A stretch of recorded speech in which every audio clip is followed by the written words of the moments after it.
You First 同埋9啦，咁大家都聽到係有特別嘅 arrangement 啦。中唔中意？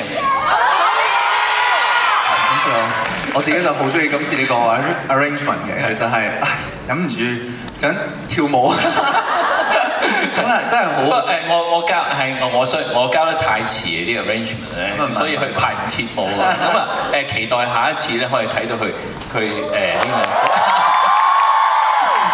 我都知道老師就擺咗好多心機喺呢個兩個編曲上面啦，好好玩啊，係嘛？係啊，其實不如俾我講少少關於點解我哋會合作呢個關係安怡。